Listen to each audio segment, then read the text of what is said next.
Hey everyone, welcome to this review of Venom number 27, written by Donny Cates, art by Juan Gideon, and colouring by Jesus Alberto, the cover by Ryan Stegman, JP Mayer, and Frank Martin. So, continuing on from the previous issue, Dylan Brock, Eddie's son, has abilities related to symbiotes. In an attempt to understand his powers, Eddie takes Dylan to see the Maker, an evil version of Reed Richards from Earth 1610. But before the examination of Dylan could begin, the villainous virus blasted into the lab. This caused the Maker's dimensional gate to activate, drawing Dylan, Eddie, the Maker, and virus through the portal to unknown locations. So, continuing off from that, Eddie and Dylan have found themselves in this strange new world where Null's symbol, or Venom symbol, is plastered everywhere in this futuristic looking setting. But they still have virus to deal with, who is very eager to continue his fight against Eddie. But during the fight, the Venom symbiote discovers that it's connecting to a new hive in this world, and with it, it's giving it new abilities. Some that we've kind of seen before, like the wings, but others like redirecting energy out in like a huge energy blast.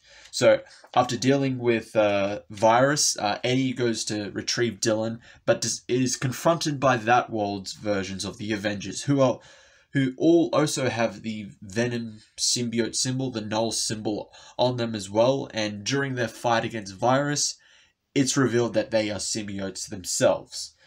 Virus gets captured by the aVENOMgers, and Eddie and Dylan go into hiding, where they meet a very familiar person. And then we are also introduced to Codex, who has been, who was hinted at in Venom number 25. We only see who this character is.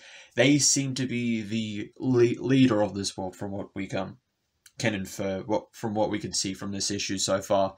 So, story, I will give this a 3.5 out of 5. I think it was above average.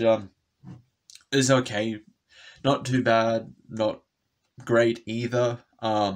The action scenes were pretty good.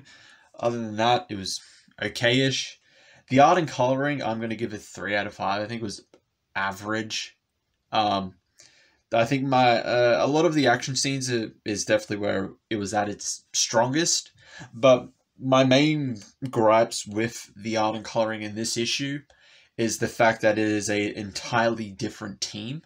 So I think it was Ivan Coelho was the artist from the previous issue. I can't remember who the colorist was, but it was definitely a different artist and colorist on issue number 26.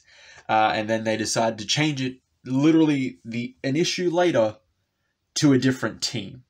So it is a bit jarring. There isn't particularly any similarities with the styles. It is a very distinct change in art styles, and I'm not sure why. Like, literally the arc has just started and they've already changed creative teams for the artists and colorists. Not like usually where it was like, we'll throw it towards the end, like how I've made this comparison before, but with how DC did it. Like, I remember with an arc for Flash, for 3 issues it was Sandoval was on the art. I can't remember who was the coloring, but Sandoval was on the art. But then for the last 2 issues, it was a different artist, and it was a huge downgrade because the art was not good. It was not on the same level as Sandoval's, and wasn't not even consistent. So the consistency was way off with the art and the coloring. So, but this is like, okay, we'll just change it for the next issue. Sure, whatever. And the cover, I'm gonna give a 3.5 out of 5 for this. While the art and coloring is good, it's somewhat of a blandish kind of cover.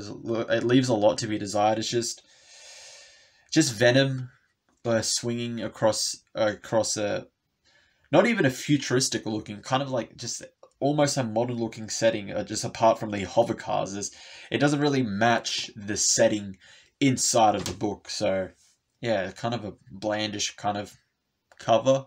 So yep, that is it for the video. Thank you all for watching. You know what to do. I don't need to remind you all.